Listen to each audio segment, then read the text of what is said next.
안녕하세요. 이제 우리 회계사 1차 시험까지 한 두 달 조금 넘게 남았어요. 그쵸? 두 달 조금 넘게 남았고, 수험생들 지금 제일 이제 바쁜 시기예요. 자, 그래서 한번 공부하실 때 도움 좀 되시라고 미래경영 아카데미 엄성환이 재무관리 어떻게 좀 공부하는지, 이거는 이제 막상 시험을 앞두고 하기 때문에요. 문제가 나오는 유형이 딱 1차 시험에서는 정해져 있어요. 그래서 여기 제목도 뭐예요? 1차 시험에 나오는 문제예요. 한 80%는요, 유형이 이미 패턴이 딱 정해져 있어요. 그래서 그 패턴을 보고 얼마나 빨리 필요한 공식을 갖다가 써서 응용하냐. 사실 이 문제예요. 막 골똘히 생각하고 이럴 시간 없잖아요. 그렇죠? 그리고 더구나 우리가 이번에 24문제가 나와요. 기존에 16문제도 24문제. 그죠? 예전에는 이제 경영학 과목이 조금 비중이 많아가지고 경영에서 좀 빨리 풀고 재무관리에서 조금 천천히 생각을 하지만 지금은 재무관리 문제가 많아져가지고 빨리빨리 기계적으로 이제 푸는 연습을 하셔야 되고, 그래서 여러분들 필요한 게 이런 유형 혹은 패턴이죠. 그래서 우리 그 미래경영 아카데미 회계학 가르치는 선생님 중에 패턴으로 유명하신 분 있잖아요. 그래서 저 역시 뭐 공부를 하다 보니까 이런 패턴들이 너무 눈에 잘 띄어가지고 패턴으로 조금 여러분들한테 알려드리면 좋지 않을까. 그래서 이 패턴 관련 교재를 또 준비 중이에요. 자, 한번 볼까요? 네, 제 예시적으로요, 자본구조 쪽을 제가 가져왔어요. 요즘에 이제 우리 1월 중순쯤 되면 하드캐리라고 해가지고 맨날 시험 보고 주말에 모의고사 보고 하잖아요. 그래서 이번에는 조금 제가 난이도를 높여가지고 문제를 만드느라고 이것저것 지금 문제를 지금 머리 터지게 지금 만들고 있어요. 자, 우리 이제 MM 쪽과 좀 자본구조 관련해서 제가 크게 세 파트로 나눴어요. 하나는요, 전통적인 자본구조 이론이죠. 그래서 이 수식을 통해 가지고 계산하는 거. 예를 여기 볼까요? 여기 쭉 있어요. 우리가 이제 자본구조 문제가 나왔다. 그러면은 중요하게 물어보는 포인트가요, 요 기업 가치가 어떻게 바뀌냐. 요 부채 절세 효과죠. MM1963을 가정하고요. 그다음에 여기 보시면 주주자본 비용이에요. 근데 여러분들이 이제 헷갈리시는 게, 우리가 이제 CAPM도 많이 공부했어요. 그래서 CAPM이기 때문에 어떤 또 CAPM 문제 보면요, 주식에 대한 요 문제들이 많이 나와요. 그러니까 우리가 CAPM을 보면은 CAPM으로는 주주자본 비용을 계산하는 공식이구나. MM 문제 나오면은 이게 CAPM 문제가 MM 문제가 아니잖아요. 여기 밑에 있는 CAPM 요 SM을 공식하고 요 공식이 서로 이제 상충은 아니지만 경합을 해요. 그럼 어떤 공식을 우선적으로 쓰냐? 그죠? 요 공식이라는 게 요 1번이라고 표시되어 있는 요 우리 자본구조 문제에서는 얘 공식을 또 우선적으로 쓰세요. 왜냐면 우리 MM1963을 배우면서요, 그 당시엔 베타가 안 나왔어요. 왜냐면 이분이 논문 쓸 때 1963년이기 때문에 63년도면 거의 뭐 린트너, 모신, 그다음에 샤프 이런 분들이 이제 CAPM 논문 낼 때예요. 그러니까 요 밀러 모딜리안이 요 두 분은 이때는 이 논문을 쓸 때는 이 논문 63년도에 발표됐기 때문에 쓸 때는 베타라는 개념이 나오지 않은 상태였어요. 그래서 베타 없이 자기 자본 비용을 계산했고, 또 두 번째 나오는 게 가중평균 자본 비용이에요. 우리가 아는 가중평균 자본 비용 크게 두 가지가 있어요. 요 WACC를 이용하는 거하고 요 K0라고 해가지고 많이 쓰잖아요. CAP 그 MM 문제, 우리 자본구조 문제 나오면요, 요 2번이라고 쓴 게 우리 WACC 있는 것보다 좀 더 우선해요. 그래서 여러분들이 어떤 공식을 먼저 내가 쓸까 할 때 요런 공식들을 먼저 써보도록 하세요. 그리고 이제 우리 친구 여기 보시면 하마다 모형, 그죠? 여기 나오고, 그리고 중요한 게 MM에서 나오는 1958이든 1963이든 가정이 뭐예요? 완전 자본시장이에요. 무위험 부채로 언제든지 차입하고 대출할 수 있다라고 가정해요. 그럼 그 얘기는 타인 자본에 대한 베타가 0이라는 거를 깔고 가는 거예요. 그래서 시험에 원래는 1963이 성립한다라는 얘기는요, 벌써 기업이 무위험 이자율로 자금을 조달한다라는 말을 벌써 내포하고 있는 거예요. 근데 이제 교수님들이 이제 논란의 여지를 없애고 여러분들한테 좀 더 편하게 길을 안내하기 위해서 무위험 이자율로 차입할 수 있다, 뭐 기업의 베타는 제로다, 타인 자본 베타는 이런 식으로 얘기를 해주지만 MM1963에 CAPM이 성립한다라는 말이 있는 순간 기업은 별다른 얘기가 없으면 무위험 이자율로 차입 대출이 가능하구나라는 걸 깔고 가는 거예요. 그 다음에 좀 종종 나오는 게 요 자산 베타 구하는 거. 자산 베타 구할 때도 똑같아요. 부채 베타하고 우리 주주 베타, 자본 베타죠. 얘네들을 각각의 투자 비율로 가중평균에서 계산하면 돼요. 근데 중요한 건 우리가 이제 여기서 베타에서는 세금 효과라는 걸 별도로 고려하지 않는다.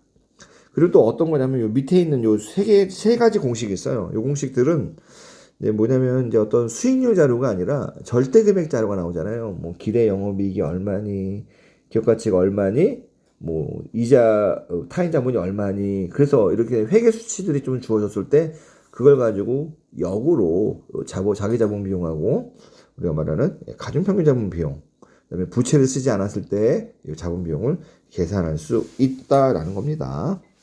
자, 1번 문제 보죠. 무부채 기업인 한성의 베타가 2래요. 얘는 이제 베타 U를 얘기하는 거죠. 자기 자본 비용이 20%예요. 로가 20%예요. 자, 그리고 시장 가치가 200억이래요. VU가 200억이란 뜻이겠죠. 야, 전형적인 나온 문제네. 50억 원의 어떤 부채를 조달한대요. 무혐의자율로 차입해서 자사주를 산 다음에 매입 소각하겠다. 즉 무부채 기업에서 부채 기업으로 전환하겠다라는 거예요. 지금 여기서는 이걸 통해 가지고 기업의 어떤 매출액이나 이런 영업 성과가 개선되는 건 아니에요. 자본 구조만 바뀌는 거고요. 법인세율이 40%, 부채 베타는 0이다. 굉장히 친절하시죠? 왜냐하면 이미 무위험이자율로 차입한다고 나왔고 무위험이자리면 당연히 부채 베타는 0이겠죠. 근데도 이렇게 심사위원께서 출제위원께서 혼동을 없애주기 위해서 이렇게 배려해 주신 거예요. 이건요. 자, MM1963하고 CAPM이 성립한다. 자, 중요한 건 자본구조 변경 후 다음 설명 중 옳지 않은 항목만, 그러니까 틀린 것만을 골라라 라는 거예요. 자, 자기 자본 비용이 얼마냐? 일단 얘가 나오면 제가 뭐랬어요? 자기 자본 비용 얘를 먼저 쓰라고 했죠. 즉 얘 공식. 이 공식 한번 넣어볼까요? 그죠? 자기 자본 비용은 로니까 K2니까 로가 얼마야? 20% 플러스 20%. 여기 지금 타인 자본 비용이 5%죠? 5%. 법인세율이 40%. 그 다음에 부채 비율이 안 나왔네. 부채 비율을 계산하면 돼요. 부채 비율 어떻게 계산하냐? 요 공식, 그 다음에 얘 공식을 봐요. 지금 부채를 얼마 쓴다고 했어요? VA는 얼마가 될까요? VU가 100이죠. 여기 100이 아니라 200이 주어있고, 부채를 50을 쓰고, 여기다가 40이에요. 그러면은 200에다가 20이니까, 220만큼, 그죠? 우리가 말하는 부채 기업의 저산 가치가 나와요. 기업 가치가. 이 얘기는 뭐죠? 여기가 220이에요. 그러면 부채는 50 쓰잖아요. 주주 가치 170. 자, 중요한 거는 여기 있는 거 있잖아요. 요 20만큼 늘었잖아요. 20만큼 는 거는 다 누구한테 기속이 될까요? 주주한테 기속돼요. 왜냐면 타인 자본, 채권자는요. 원래 얘가 50억 빌려줬잖아요. 그 50억만 가져가면 돼요. 기업 가치가 는다고 자기가 더 가져갈 게 없어요. 그래서 기존보다 증가된 기업 가치, 좀 더 엄밀하게 말하면 타인 자본에 대한 의무를 충분히 이행할 수 있는 상황에서 기업 가치가 추가로 증가한 건요. 다 주주한테 귀속되는 거죠. 그렇게 이제 이해하시면 돼요. 자, 그러면은 여기서 요거 계산하면 되잖아요. 이거 얼마야? 그죠? B하고 SL이니까 50분의 170이죠. 얘 대신에 50분의 170을 넣고 계산하면은 이게 얼마가 나냐면 22.65% 이렇게 나와요. 22.65 맞죠? 그래서 중요한 게 틀린 것만 고르래요. 그러니까 이게 답은 맞지만 아니라고 일단은 빼놔야 되죠. 자, 가중평균 자본 비용 여기 나왔네. 가중평균 자본 비용은 또 얘를 가지고 구하는 거죠. 한번 써볼까요? 로 K0는 가중평균 자본 비용 20%. 거다가 1-0.4 전체 VL이 얼마야? 여기 220이네. 그 중에서 50이 부채잖아요. 이렇게 계산하면은 얘가 18.18% 이렇게 나와요. 틀렸죠? 틀린 거니까 얘는 답으로 찍어야 돼요. 자, 기업 가치가 220억 된대요. 우리 벌써 220억 계산했죠? 맞는 얘기니까 빼고, 그렇죠? 이게 보시면 틀린 걸 골라라 막 그죠? 맞는 거 뭐 이런 식으로 말을 이상하게 해놔가지고요. 시험 당일날 피곤하거나 그러면요, 이거 순간적으로 이런 문제들은요 알지만 틀릴 수 있어요. 그러니까 조심해야 돼요. 자, 주식의 베타는 얼마냐? 이걸 이제 물어본 거예요. 2.27이냐? 이거는 하마다 모형이죠. 왜냐면 이 베타 U가 있잖아요. 자, 하마다 모형을 쓰면 베타 L을 지금 계산하는 거잖아요. 얘가 2 플러스 그다음에 2에다가 1 마이너스 0.3 그다음에 S 여기다가 이제 부채 비율이잖아요. 그렇죠? 여기 부채 비율은 똑같이 여기 50분의 170이니까 50 170 요걸 계산하면 얘가 한 2.35 이렇게 나와요. 그러니까 얘는 틀렸으니까 정답으로 껴주죠. 자, 자산 베타 베타 A잖아요. 부채 베타가 0이니까 부채 쪽은 고려하지 말고, 그죠? 우리 이제 주식 베타가 요 2.35 나왔잖아요. 2.35 전체 기업 가치가 220 그중에 170이 주주거. 이거 계산하면은 얘가 1.8이 비슷하게 나와요. 얘도 빼고. 그러니까 지금 남는 건 B하고 D 하나뿐이잖아요. B하고 D 정답은 4번 이렇게 가시는 거죠. 굉장히 이런 문제들 자체가 정형화 되어 있기 때문에 여러분들이 충분히 푸실 수 있어요. 자, 그 다음에 얘도 볼게요. 얘도 비슷해요. 볼까요? 무위험 부채를 보유한 A기업의 현재 법인세율. 이거 틀렸네요. 여기. 틀렸다는 게 아니라 법인세율이 아까랑 달라요. 무위험 부채. 그러니까 A기업은 일반적으로 지금 말한 게 부채를 보유한 기업이에요. 주식 베타가 2니까 얘는 베타 L을 지금 의미하는 거죠. 자, 그리고 B기업이 있어요. A기업과 부채 비율 이외의 모든 것이 동일한 무부채 기업. B기업은 VU예요. 그러니까 A기업은 VL이고 B기업은 VU인 거죠. 요 회상 베타는 이 베타 L이 2고 베타 U가 1인 거예요. 이 기업 가치는 또 주어졌네. 50억이라고 주어졌어요. 법인세율은 30%다. 오늘 법인세율을 왜 두 개를 뒀는지 모르겠어요. 그렇죠? A기업도 법인세율이 30%고 지금 B기업도 법인세율이 30%고 자, CAPM하고 MM을 이제 성립한다.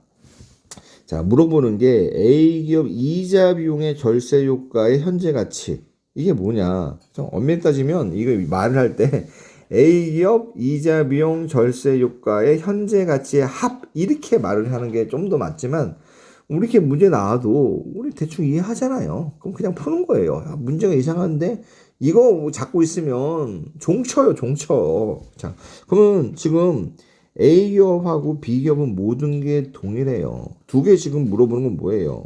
BT. 이거 물어보는 거예요. 요 금액이 얼마냐? 그러면 이 기업을 알려면 B 금액을 우리가 몰라요. 법인세율은 30% 알아요. 그러니까 0.3 B를 계산해야 되는 거예요. 그러니까 회사의 전체 우리가 요 기업에 요 베타가 바뀌잖아요. 그러면 베타 L을 베타 U 1-T B하고 S잖아. 부채 비율을 통해 가지고 요 비율을 계산하는 거죠. 이건 이제 전형적으로 나오는 문제인데, 자, 베타 L이 얼마냐? 2. 베타 U가 1 플러스 1 마이너스 0.3. 이번엔 범위수율이 다르니까요. BSL을 몰라요. 그래서 이 상태에서 이제 수식 하나 미지수 하잖아요. BSL을 계산하면요, 대략적으로 한 1.43이 나와요. 1.43 얼마냐? B가 그죠? 1.43, S가 1 이런 거죠. 전체가 2.43이에요. 자, 우리는 VL은 VU 플러스 BT예요. 자, 그러면은 VL하고 그죠? B 요 비율을 볼게요. 2.43분의 그죠? 1.43이잖아요. 자, 그러면은 1.43 VL은 2.43 B로 쓸 수 있죠. 그러면은 B를 VL로 우리가 써야 되죠. 왜냐면 여기가 보시면 VL이라는 게 있고 VU가 얼마냐? 50억 있어요. B라는 거 미지수예요. 근데 T는 0.3이에요. 그러니까 VL과 B라는 두 가지 변수가 있는데 VL하고 B는요 서로 연결관계가 있잖아요. 그래서 하나의 변수로 만들어주는 게 이 문제에서 이 패턴에서는 핵심인 거예요. 그러니까 여기서 보시면 우리가 궁금한 거는 요 B 값이 얼마인지도 궁금하니까 얘를요 이렇게 한번 바꿔볼까요?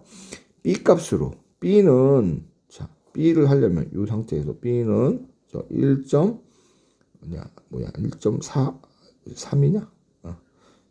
1.43 그치? 1.43에다가 2.43 VL이겠죠. 자, 그러면 여기다가 VL은 50 플러스 1.43 2.43 VL 곱하기 0.3 하면은 이 V 좀 수식이 좀 지저분하지만 충분히 계산이 되겠죠. 이렇게 계산되면은 얼마로 계산되냐면은 그쵸? 얘가 요 VL이 얼마로 나오냐면 대략적으로 한 60.71 나와요. 자, 지금 물어보는 거는 VL 빼기 VU는 BT잖아요. 요게 60.71에다가 VU가 50이잖아요. 10.71 이렇게 되는 거죠. 5번 이렇게 쓰시면 돼요. 얘처럼 이렇게 이제 좀 지저분하게 소수점으로 하셔도 되고요. 얘 계산할 때, 자 보시면 얘를 계산할 때 있잖아요. 이렇게 하셔도 돼요. 얘 계산할 때 좀 더 이제 깔끔하시려면은 이제 계산하면은 얘는 1은 0.7B SLA잖아요.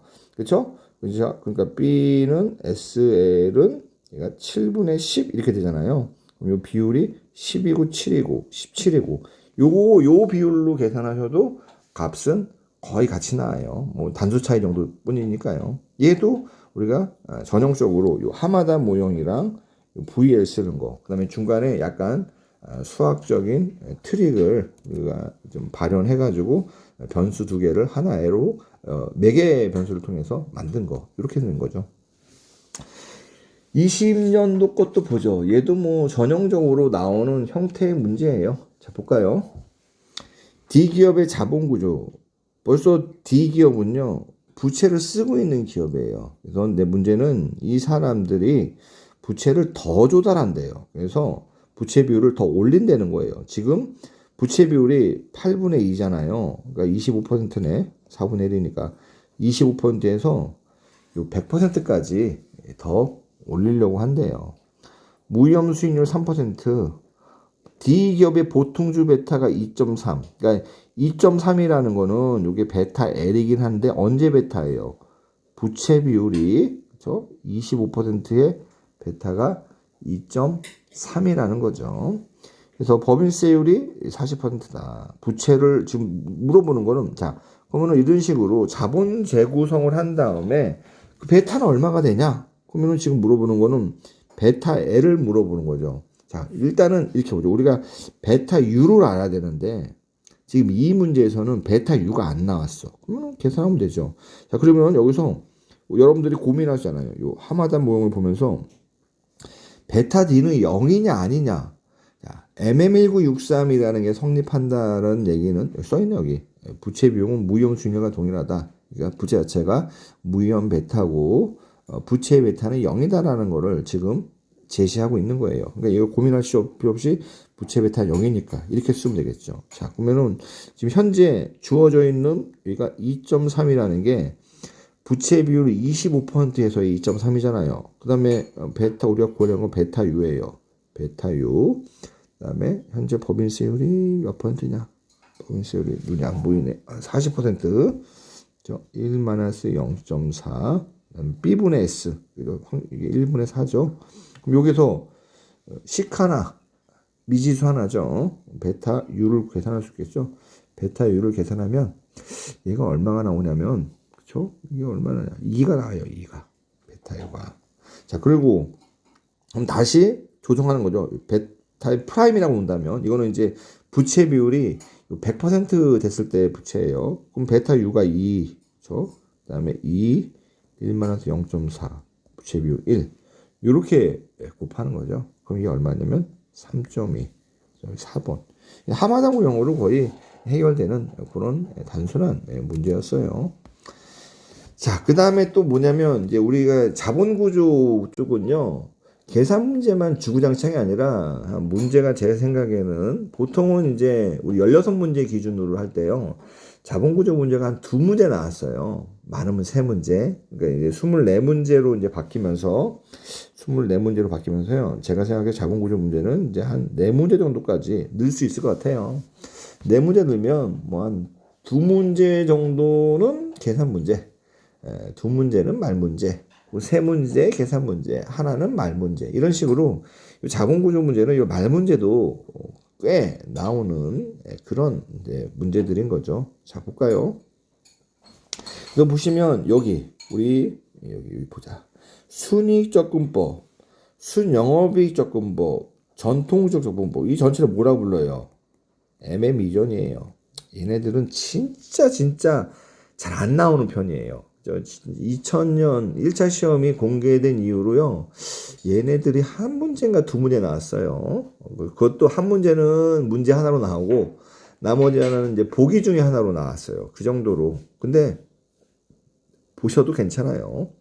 자, 그리고 우리가 중요한 거죠. MM198과 1963. 사실 1958하고 1963 차이는 법인세 있고 없고잖아요. 중요한 건 이거죠. 그래서 우리 1958은 무관련이다.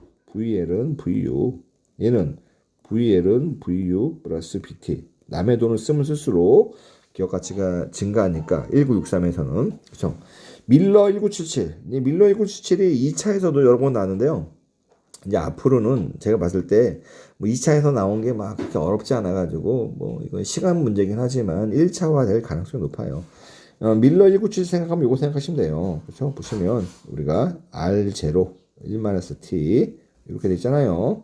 R0 1-T. 여기 밑에 있는 게 요 수평인 거는 법인세율이고, 이렇게 올라간 거는 수요곡선이잖아요. 개인소득세고, 경제전체 부채량, 이자율, 이런 식으로 경제의 어떤 균형 부채량이 나온다. 그래서 중요한 거는 밀러 1977에도 부채를 쓰는 기업의 어떤 가치하고 부채를 쓰지 않는 기업의 가치는 동일하다. 어떤 경제 전체의 총 부채 비율을 알 수 있으나, 혹은 균형 부채량을 알 수 있으나, 개별 기업의 최적 부채 구조는 알 수 없다라는 게 이제 밀러 1977이에요.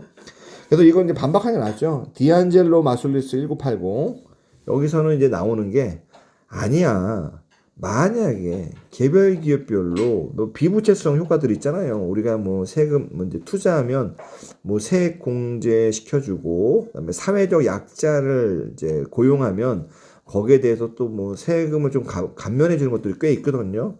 그것처럼 이런 단순 법인세 말고 실제로 기업이 부담하는 법인세, 이거 유효법인세로 하죠. 이런 유효법인세율은 기업들 다 다르기 때문에 유효법인세율을 고려한다면 경제 전체의 균형 부채량이라는 것도 결정되고, 개별 기업 입장에서의 최적 자본 구조도 존재할 수 있다라는 게 내 디안젤로 마술리스예요. 옆에 있는 건요, 연도예요, 연도.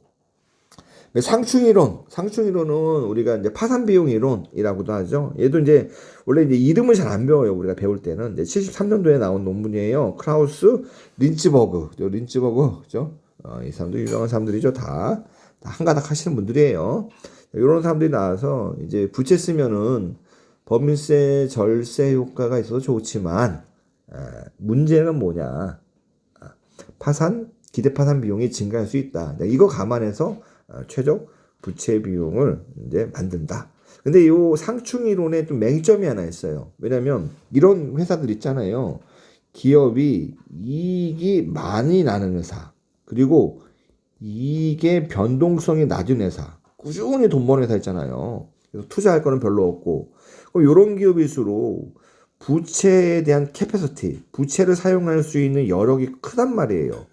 여력이 큰데 이런 기업들은 부채 비율이 낮단 말이야. 야, 이거 왜 그러냐? 상충이론에 따르면 오히려 이런 기업들이 부채를 더 쓰더라도 기대 파산 비용이 거의 증가하지 않기 때문에 부채를 많이 써야 되는 거 아니야? 근데 현실은 이런 기업이 들써.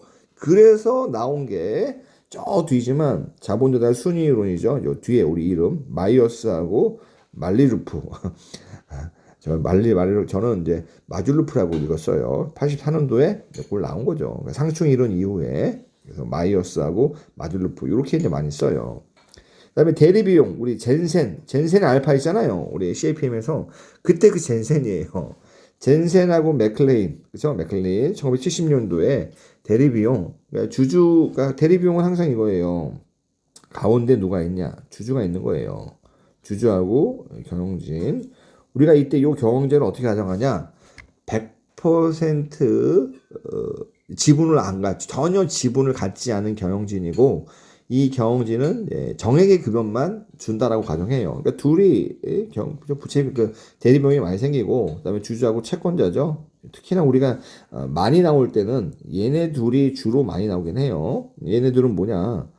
우리가 말하는 과대 투자 문제가 뭐냐? 과대 투자 문제는 MFB가 음수인데도 불구하고 투자하는 거예요. 그럼 뭐냐? 투자하지 말아야 될 곳에 투자를 하니까 너무 많이 투자가 되는 거. 그 다음에 또 과소 투자 문제. MFB가 양수인인데 투자를 안 해. 투자할 곳에 투자 안 하는 거야. 너무 적게 하는 문제. 그 다음에 위험한 요인에 위험한 투자를 선호하는 거. 요렇게 되어 있지만 이걸 가지고 공부해 보시면 알 거예요. 그래서 요 대리 비용을 뭘로 우리가 보여주냐. 그렇죠? 옵션 가시면 이런 거 있잖아요. 어떤 회사채의 어떤 옵션 수익은 이거잖아요. 그러니까 얘 보니까 뭐냐. 무위험 사채에다가 내가 지금 풋옵션 하나 발행한 거랑 같은 거잖아요. 아, 그러니까 채권자의 포지션은 옵션을 발행한 포지션이네. 옵션 발행한 사람은 변동성 크면 안 좋지. 안전한 게 좋지. 이런 식으로 요 채권자의 어떤 성향을 옵션 모형이 너무 잘 설명해 주는 거죠. 이건 여러분들 이제 지금 이쯤 되면 다 알고 계셔야 돼. 이거 모르고 시험 보시면 나 모르겠다. 그건 뭐 알아서 하세요. 그거는. 그다음에 마일즈 젤인데 얘가 이제 2차 시험 문제에 몇 번 나왔어요. 엠미 모형이라고 하는데 80년도예요. 뭐냐면 우리가 이제 MM이론에서는 뭘 가정하냐. MM1963은 만약에 네딩컵이 발생했다고 해볼게요. 100% 배당을 줘요. 그럼 뭐예요? 회사가 성장하지 않는다는 거예요. 그러니까 성장하지 않기 때문에 현재 시점에 부채 비율이 유지된다라는 거는 부채 금액도 똑같이 유지된다는 걸 가정하는 거예요. MM1963은요.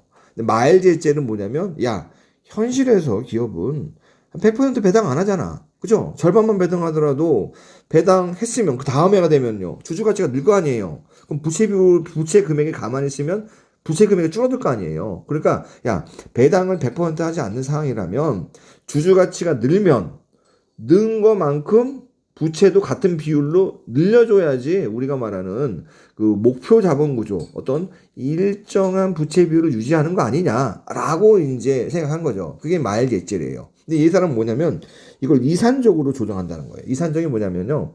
연초에 딱 보고 조정해내요. 그리고 1년 지나가지고 돈 얼마 벌었는지 나올 거 아니에요. 그럼 그때 또 다시 조정하고 1년 조정하고 그러다 보니까 우리가 이거는 뭐 2차 때까지 하면 중요하지만 1년 이후부터 먼 미래 동안에 부채의 어떤 변동, 부채 금액이 변동하는 거는 BT, 이자 비용의 절세 효과도 변동한다는 거거든요. 그럼 얘가 변동하는 원인이 뭐냐? 이 기업이 갖고 있는 사업 아니냐? 그쵸? 부채 금액이 출렁출렁 바뀌는 거는 이 기업이 얼마나 잉여금이 많아가지고 이익을 많이 벌어서 그것 때문에 요 자본 가치가 결정되면 부채 가치도 출렁출렁 하는 거 아니냐. 그러다 보니까 요 부채, 이자 비용의 절세액의 할인율을 타인 자본이 아니라 이런 사업위원만 반영되는 걸 해야 되는 거 아니냐. 이런 얘기를 하는 거예요. 그리고 나서 이제 프링글 앤 해리스 모형이라고 해요. 85년 나오는데 얘네는 연속적 부채 비율이에요.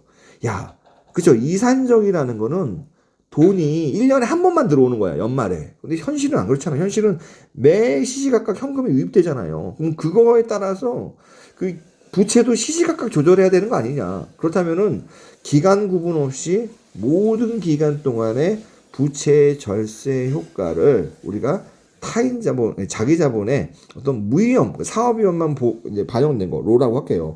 로로 할인해야 된다. 이런 것까지 가요. 그러니까 얘네들이 혹시나 2차에 몇 번 나왔는데, 이제 1차에도 좀 나올 때가 되지 않을까 이런 생각이 들어서 이 정도는 알고 계셔야 된다라는 거예요. 여기서 나오는 간단한 내용들은요. 여러분들 이 이론들은 최소한 알고 시험장에 들어가셔야 돼요. 자, 아이고, 하여튼 이론이 길었어요. 10연 보죠. 자본구조 이론에 대한 설명이다. 가장 적절하지 않은 것. 법인세가 존재할 경우 최적 자본구조는 부채를 최대한 많이 사용한다. 맞다. 이게 맞으니까 빼죠. 대리비용 이론에 따르면 부채 대리비용과 자기자본 대리비용이 합인 총 대리비용이 최소가 되는 점. 맞다. 빼죠. 상충이론. 부채 사용으로 인한 법인세 절감 효과와 기타 파산 비용 고려한 최적 자본구조가 맞다. 빼죠. 밀러 1977. 법인세율과 개인소득세율이 같은 점에서 경제 전체의 균형 부채량은 존재하며 여기 맞아요. 개별 기업의 최적 자본구조는 결정되지 않는 거죠. 모른다라는 거예요. 4번이 틀린 거니까요. 자, 디안젤로 마술리스 투자세액 공제 등 비부채성 세금 절감 효과를 고려할 경우 자, 중요한 거. 유효법인세율 차이로 인해서 기업의 최적 자본구조가 존재할 수 있다. 설명드린 거죠. 자, 그러니까 여기서는 4번 가시는 거예요. 그러니까 이런 말 문제가 나오면요. 뭐냐? 무조건 빨리 맞추고 넘어가야 돼요. 그래야지 계산 문제 시간 오래 걸리는 거 풀죠. 그러니까 이런 말 문제는요. 정확하게 읽고 정확하게 찍고 빨리 푸는 게 핵심인 거예요. 자, 그 다음에 레버리지도 심심치 않게 나와요. 레버리지에서는요. 별거 없어요. 우리 영업 레버리지 있잖아요. 영업이익의 변화율, 매출액 변화율 이거예요. 자, 보시면 자, 매출액 변화율은 Q하고 델타 Q. 영업이익은 EBIT 델타 EBIT예요. 여러분들이 이거 유도하면서 항상 이상하게 생각한 게 있어요. 왜냐? 야, 얘를 왜 물량으로 하지? 매출액이면 이거 아니야? Q 곱하기 P 델타 Q 해야 되는 거 아니야? 이 레버리지를요. 우리가 이제 가정하는 게 암묵적으로 두 가지 있어요. 첫 번째는요. 단기라고 봐요. 왜냐면 이제 자본구조나 원가구조는요, 기업의 어떤 장기적인 측면에서 보면은 이게 충분히 바뀔 수 있어요. 그래서 얘를 단기라고 봐요. 단기에는 우리가 경제학에서 여러분도 공부하셨잖아요, 이제. 케인즈하고 고전학파가 다르잖아요. 케인즈는 좀 단기적인 거고, 고전학파는 장기적인 거잖아요. 케인즈는 화폐 환상이 있다고 했잖아요. 단기에는 가격이 신축적이지 않다라고 우리가 가정하잖아요. 그러니까 가격이라는 게 고정돼 있다라고 가정이 암묵적으로 레버리지에는 깔아져 있는 거예요. 별 얘기가 없는 한. 그렇죠? 그리고 또 뭘 가정하냐면요. 공원이익이 양수라는 걸 가정을 해요. 공원이익이 뭐냐? P 곱하기 Q예요. 매출액. 빼기 V 곱하기 Q. 이거죠? 매출액에서 변동비. 근데 현실에서 보면은 그 스타트업들 있잖아요. 조그만 기업들. 공원이익이 음수일 수 있어요. 쿠팡도 예전에 공원이익이 음수였어요. 그런데도 살아있잖아요. 근데 왜 우리가 공원이익이 양수라고 가정하냐? 경제학에서 공원이익이 음수면은 이때 기업의 최적 의사결정이 뭐예요? 컨트리뷰션 마진이라고 할게요. 이게 만약에 음수면 최적 의사결정은요. 뭐냐? 셧다운인 거예요. 사업을 접어요. 왜? 팔면 팔수록 더 많은 손실이 발생하기 때문에 손실을 줄이기 위해서는 고정비만 우리가 손실 본다라는 걸 깔고 가는 거예요. 그러니까 이 두 가지 가정은요. 레버리지로 우리가 보면서 얘는 단기적인 측면에서 보는구나. 그래서 공원이익이 음수인 기업은 문제에서 별다른 언급이 없으면 우리 그냥 스킵하고 넘어가는구나. 이렇게 생각하셔야 돼요. 그리고 레버리지는 단기구나. 이거는 똑같죠. BEP 분석할 때도 마찬가지예요. 다 단기이기 때문에 이 가격이 고정돼 있다고 보고 물량만 본단 말이에요. 그래서 우리가 손익분기점 판매량을 계산하잖아요. 우선적으로요. 왜? 가격이 고정돼 있으니까. 그런 얘기예요. 자, 영업 레버리지는 이렇게 계산해요. 중요한 건 변화율이에요. 변화율이니까요. 이제 여러분들이 경제학도 보시니까 우리 가격 탄력성, 점 탄력성 있잖아요. 걔랑 같은 개념이잖아요. 탄력성 개념이잖아요. 그쵸? 탄력성 개념이에요. 그래서 공원이익하고 영업이익 빼기. 그러니까 얘는 이렇게 되는 거죠. 공원이익. 이거를 이렇게만 외우면 힘들어요. 왜? 영업이익은 뭐예요? 공원이익에서 고정비를 F라고 할게요. 이거잖아요. 그쵸? 그래서 이렇게 되는 거. 자, 재무 레버리지는 EPS 변화율, 영업이익 변화율인데 이 EPS 대신요 당기순이익 변화율을 써도 상관없어요. 써있네 여기 당기순이익. 영업이익하고 세전이익이에요. 자, 그러면은 영업이익 세전이익. 이렇게 외우면 또 힘들어요, 우리. 너무 표면적으로. 이거는 어떻게 되냐? 영업이익 한 다음에 세전이익은 뭐예요? 영업이익하고 이자 비용. 이제 재무고정비잖아요. 자, 이렇게 이제 가정을 하고, 그다음에 결합 레버리지라는 건 요 DOL 영업 레버리지하고 재무 레버리지를 곱한 거다. 결과적으로 공원이익 나누기 세전이익이 된다라는 거죠. 자, 볼까요? 2번.